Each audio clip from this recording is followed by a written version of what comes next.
नमस्कार। फिर से आप सभी का स्वागत है हमारे इस पेज में। आज फिर से बात करते हैं बिहार में हो रहे तमाम घटनाक्रमों पर और बनती बिगड़ती परिस्थितियों पर, जो बार बार ये अंदेशा लगाने के लिए लगातार कयास उठाए जा रहे हैं कि सरकार यहाँ पे 14 तारीख के बाद चेंज हो जाएगा, विधानसभा भंग होने की स्थिति बताई जाती है, भाजपा के साथ नीतीश कुमार आ सकते हैं। तरह तरह की तमाम चर्चाएं लगातार चली आ रही है और इन खबरों पर नज़र रखते हुए मैं भी अपना विश्लेषण लगातार करते आया हूँ और आज भी इन्हीं खबरों पर चर्चा कर रहा हूँ, क्योंकि अभी बिहार की राजनीति जिस प्रकार से लगातार करवट ले रही है, इसमें यह समझना ज़रूरी हो जाता है कि आखिर यहाँ की राजनीति इतनी तेज़ी से क्यों बदल रही है। आखिर जिस प्रकार से जदयू के राष्ट्रीय अध्यक्ष ललन सिंह का इस्तीफा होना, नीतीश कुमार जी को खुद के हाथों में जदयू का कमान लेना, इंडिया गठबंधन की चौथी बैठक के बाद कुछ भी उन्हें नहीं मिलना और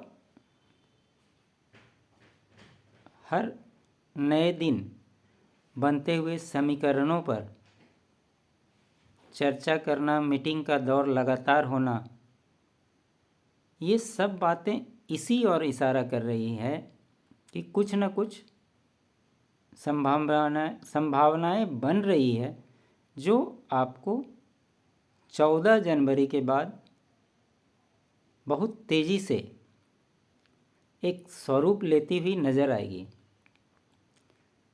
या आप इसको यूँ समझ सकते हैं कि ये जो 2024 के चुनाव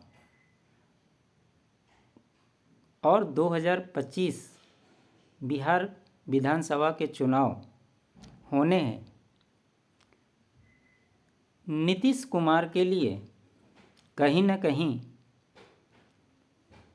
यह एक रिटायरमेंट प्लान जैसा है। अब ये प्लान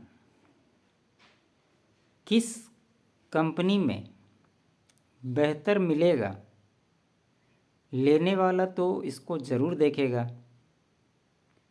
कि मुझे ज़्यादा सुविधा, चूँकि कहावत है कि ज़्यादा एज होने के बाद, आप अक्सर देखे होंगे, अगर आप मेडिकल पॉलिसी लेने जाएंगे और आपकी एज ज़्यादा है तो बहुत सारे वेवर्स उसमें होते हैं, बहुत सारे डिजीज़ को वो कवर नहीं करता है।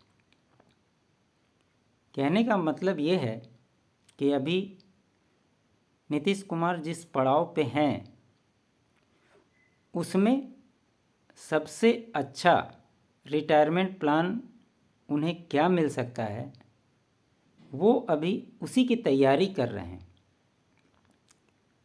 और कहाँ से मिल सकता है उस पे वो अपनी नज़र बनाए हुए हैं। ऐसा मैं क्यों कह रहा हूँ, इसको आप इस प्रकार से समझ सकते हैं। आपको पता है INDI ये गठबंधन का सूत्रधार नीतीश कुमार हैं, जिन्हें लालू प्रसाद जी ने आगे बढ़ाया था और कहीं न कहीं उन्हें ये दिवा स्वप्न दिखाया था कि आपसे बेहतर कोई है नहीं, आप ही प्रधानमंत्री के दावेदार होंगे। और उसके बाद जो प्रयास हुए उसी का नतीजा निकला कि INDIA गठबंधन के रूप में एक विपक्ष का गठबंधन बना। लेकिन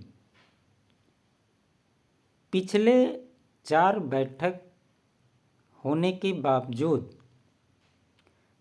इस गठबंधन से नीतीश कुमार के हिस्से क्या आया ये समझना बहुत ज़रूरी है।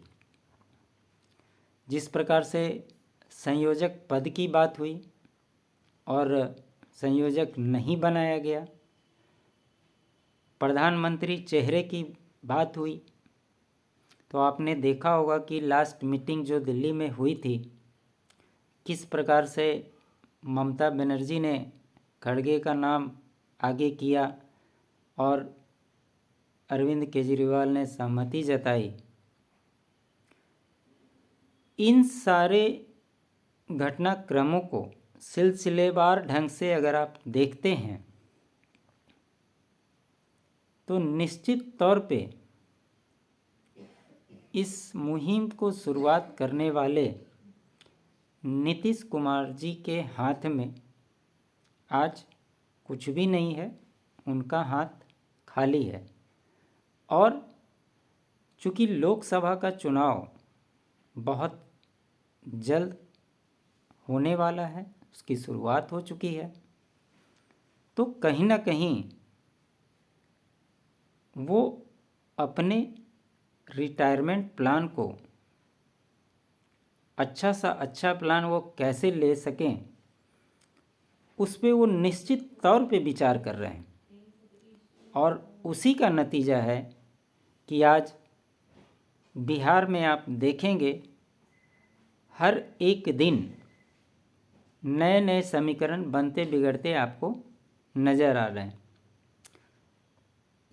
इसको आप इस प्रकार से समझें जिस प्रकार से बीजेपी नेताओं का पहले नीतीश कुमार के लिए रवैया था, क्या वो रवैया उसी प्रकार से आपको दिखता है?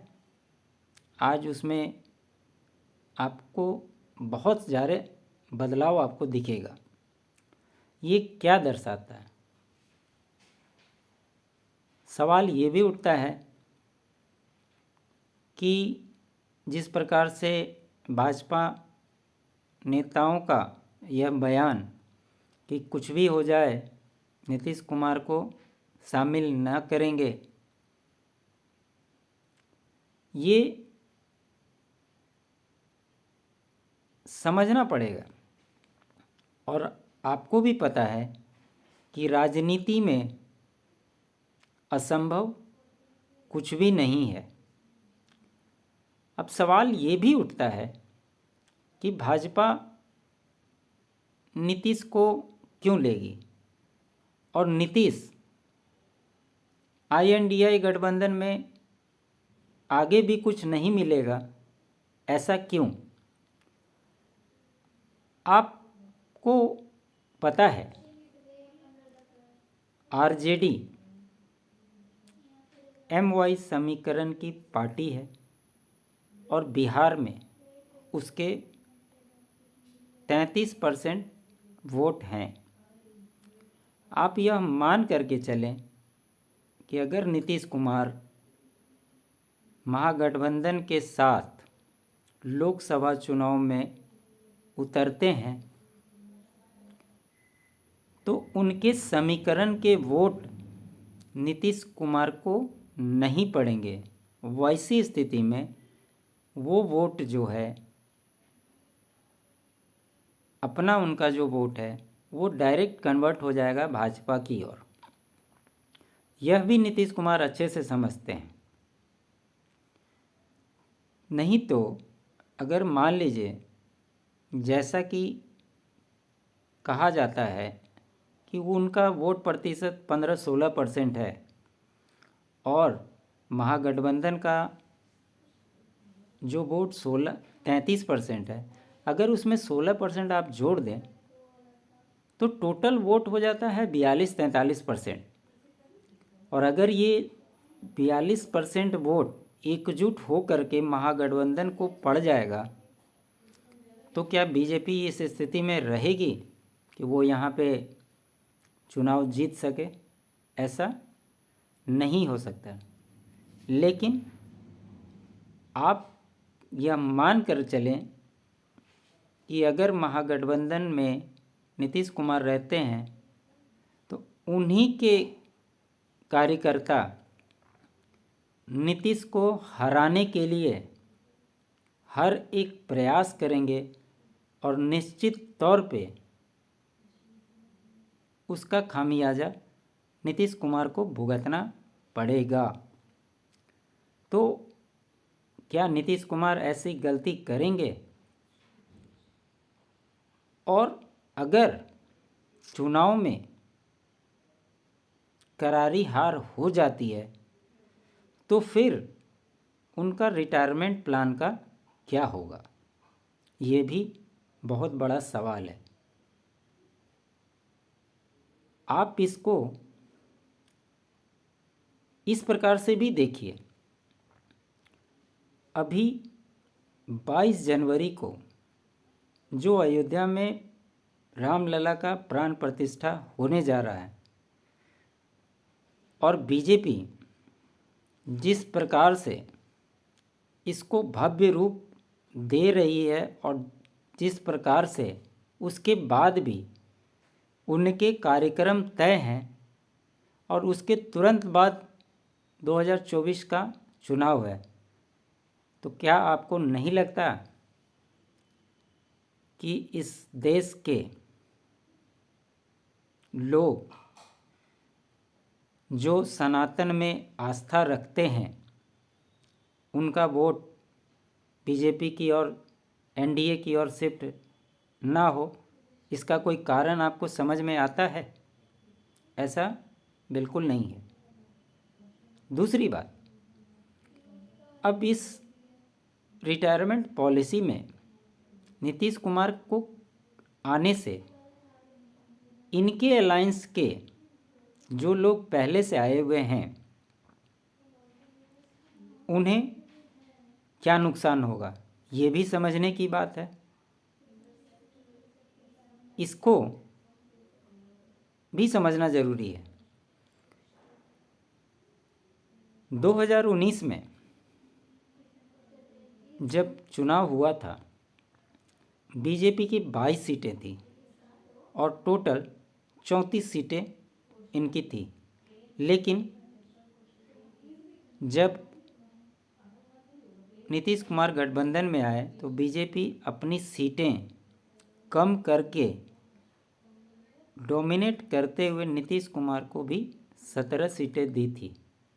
उसका नतीजा ये हुआ था कि बिहार की 40 लोकसभा सीटों में से 39 सीटें एनडीए गठबंधन ने जीता था। तो कहीं ना कहीं एक व्यक्ति से ज़्यादा एक राज्य में ज़्यादा सीटें कैसे जीती जाए, बीजेपी के लिए वो महत्व रखता है। आपको पता है बीजेपी हमेशा से हिंदी पट्टी में अच्छा परफॉर्म करती आई है और कहीं ना कहीं केंद्र की सत्ता में पहुंचने के लिए वो किसी भी प्रकार के कंप्रोमाइज़ को दखल बिल्कुल बर्दाश्त नहीं करेगी। उन्हें किसी भी तरह से इन राज्यों में ज़्यादा से ज़्यादा सीटें कैसे आ सकती है वो उसके प्रमुख एजेंडों में से है। और इसके लिए अगर कहीं पे उन्हें अपनी सीटें कम करनी पड़े और किसी को ला करके उन्हें अपनी सीटें में से देना भी पड़े तो निश्चित तौर पे वो यह समझौता ज़रूर करेगी। क्योंकि समझना ये ज़रूरी है, क्योंकि लोकसभा के चुनाव और राज्यों के चुनाव में अंतर होते हैं। और अगर एनडीए बीजेपी तीसरी बार सत्ता में आती है, नरेंद्र मोदी देश के प्रधानमंत्री बनते हैं, जो कि पूरी संभावनाएं हैं, इसमें कहीं कोई किंतु परंतु नहीं दिखता है। जिस प्रकार से विपक्षी पार्टियां आपस में लड़ती हुई दिख रही हैं, इसमें इसकी संभावनाएं दूर दूर तक कहीं भी नहीं टिकती हैं। तो ऐसे में नीतीश कुमार का आना, बीजेपी के साथ एनडीए का गठबंधन बनना, उनके रिटायरमेंट प्लान को आसानी से एक अच्छे पॉलिसी की उम्मीद की जा सकती है। अब सवाल ये उठता है कि नीतीश कुमार को इससे क्या मिलेगा। पिछले 18 सालों से जिस प्रकार से नीतीश कुमार बिहार के मुख्यमंत्री हैं, अगर वो सिर्फ अपनी मुख्यमंत्री की कुर्सी अगर थाली में सजा करके बीजेपी को दे दें, तो आप यह मान कर चलिए कि उनकी जो भी इच्छा होगी वो बीजेपी खुशी खुशी पूरा कर सकती है, और उसके बाद आराम से वो राजनीति से संन्यास ले सकते हैं। इसमें कहीं कोई दो राय नहीं है, क्योंकि केंद्र की सत्ता में जब वो रहेगी तो उनके पास सारे ऑप्शन खुले हुए हैं, चाहे वो राष्ट्रपति के हो, उपराष्ट्रपति के हो, राज्यपाल के हों। इन सारे जगहों पे नीतीश कुमार बैठ सकते हैं, भाजपा उन्हें बैठा सकती है और एक अच्छा रिटायरमेंट प्लान उनको दे सकती है। लेकिन अगर वो INDIA गठबंधन में रह जाते हैं तो उन्हें कुछ भी नहीं मिल सकता, ये आप अच्छे से समझ लें। और यही कारण है कि तेज़ी से बिहार में घटनाक्रम हर दिन बदल रही है और सरकार के बदलने की संभावनाएं लगातार प्रबल होती जा रही है। आने वाले समय में क्या कुछ नया आता है, उस पे भी हमारी नज़र बनी हुई है। हमारा विश्लेषण आपको कैसा लगा हमें ज़रूर बताएं। अच्छा लगे तो शेयर करें, चैनल को सब्सक्राइब नहीं किया है तो सब्सक्राइब करें। आपका बहुत बहुत धन्यवाद।